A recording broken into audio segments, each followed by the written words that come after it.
সীমা ভাষিত জ্ঞান দেয়নি। ডক্টর পূর্বা সেনগুপ্ত। অধ্যাত্ম প্রসঙ্গ পর্ব ৭। মঠে বা যেসব স্থানে সাধু সন্ন্যাসীরা থাকেন, ভক্ত মেয়েদের সেসব জায়গায় বেশি যেতে মা বারণ করতেন। তিনি বলতেন, দেখো মা, তোমরা তো ভালো মনে ভক্তি করেই যাবে, কিন্তু তাতে তাদের মনে ক্ষতি হলে সেই সঙ্গে তোমারও পাপ হবে। এছাড়াও মা স্ত্রী ভক্তদের যখন তখন যার তার সঙ্গে তীর্থে যেতে বারণ করেছিলেন। বলতেন, তোমার জনক স্ত্রী ভক্তের হাতে যখন 2 পয়সা হয় 10-20 জন বামুন খাইয়ে দিও। সামনে বসা একজন স্ত্রী ভক্তকে দেখিয়ে বললেন, এই দেখো একজন তীর্থ করতে গিয়ে কেমন ঠোক্কর খেয়ে এসেছে। তীর্থ গমন দুঃখ, ভ্রমণ মন উচাটন হয়েও না রে। ভ্রমিয়ে 12, ঘরে বসে 13 যদি করতে পারো।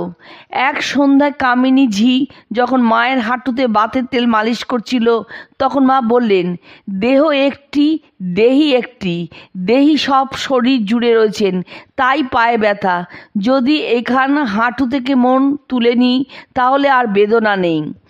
মির্জাপুর স্ট্রিটের একটি ছেলের পর মিতাত্মাদের আবেশ হওয়া প্রসঙ্গে প্রেতদেহে কতদিন থাকতে হয় সেই প্রশ্ন উঠল। মা তখন বলেন, উন্নত পুরুষ ছাড়া আর সকলকে 1 বছর প্রেতজনিতে থাকতে হয়। তারপর গয়ায় পিণ্ডদান মহোৎসব, তাদের উদ্দেশ্যে এইসব করলে প্রেতজনি মুক্ত হয়ে ভগবানের কাছে যায়, অথবা অন্যান্য লোকে গিয়ে সুখটুকু ভোগ করে, আবার কালে বাসনা অনুসারে জন্ম হয়। কারোবার সেখান থেকে মুক্তি হয়, তবে ইহজন্মের কিছু সুকৃতি থাকলে প্রেতদেহে চৈতন্য একেবারে হারায় না। মা বৃন্দাবনের বৈষ্ণব ভূতের কথা বললেন। তখন স্বামী অরূপানন্দ জিজ্ঞাসা করলেন যে, গয়া পিণ্ড দিলে কি ভগবানের কাছে যায়? মা বলেন, হ্যাঁ যায়। স্বামী অরূপানন্দ জিজ্ঞাসা করেন যে, যাদের গয়ায় পিণ্ড দিই না হয় তাদের কি গতি হয়? মা উত্তর দেন, যতদিন না বংশে কোনো ভাগ্যবান জন্মে গয়ায় পিণ্ড দেয় কি ঊর্ধ্বদৈহিক ক্রিয়াদি করে, তাহলে প্রেতদেহে থাকতে হয়। স্বামী অরূপানন্দ ঠাকুরের ছবিতে ঠাকুর আছেন কিনা জানতে চাইলে মা বলেন, আছেন না, ছায়া কায়া সমান, ছবি তো তার ছায়া। ঠাকুরের সময়ে স্মৃতিচারণ করতে করতে মা বলেন, তখনকার কত সব কেমন ভক্ত ছিল। এখন যারা আসছে কেবল বলছে, ঠাকুর দেখিয়ে দাও। সাধন নেই, ভজন নেই, জপ তপ নেই। কত জন্মে কত কি করেছে, কত গোহত্যা, ব্রহ্মহত্যা, ভ্রূণহত্যা করেছে, সেসব ক্রমে ক্রমে কাটবে। তবে তো আকাশে চাঁদটি মেঘে ঢেকেছে, ক্রমে ক্রমে হাওয়ায় মেঘটি সরে যাবে, তবে তো চাঁদটি দেখতে পাবে। ফস করে কি যায়? এও তো তেমনি। ধীরে ধীরে কর্মক্ষয় হয়, ভগবান লাভ হয়। ভেতরে ভেতরে তিনি জ্ঞান চৈতন্য দেন, নিজে জানতে পারে। কাশীধামে মা বৈদ্যনাথ ও তিলভাণ্ডেশ্বর দর্শন করে বললেন, এ স্বয়ংভূ লিঙ্গ। পরে কেদারনাথ দর্শন করে মা বলেন, এই কেদার ও সেই কেদার হিমালয়ের এক যোগ আছে।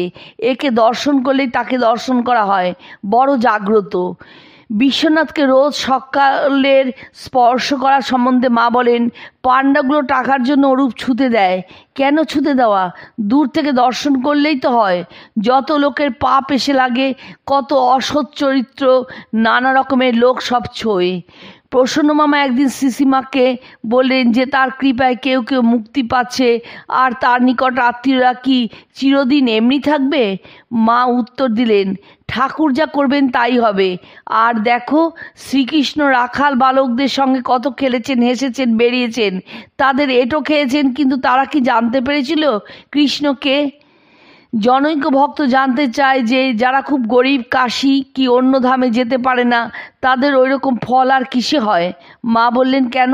তারা দক্ষিণেশ্বরে কিংবা বেলুড়ে গেলে সে ফল হয়। যদি সেরকম বিশ্বাস থাকে, যার জন্য কাশী যাওয়া, তিনি দক্ষিণেশ্বর ও বেলুড়ে আছেন।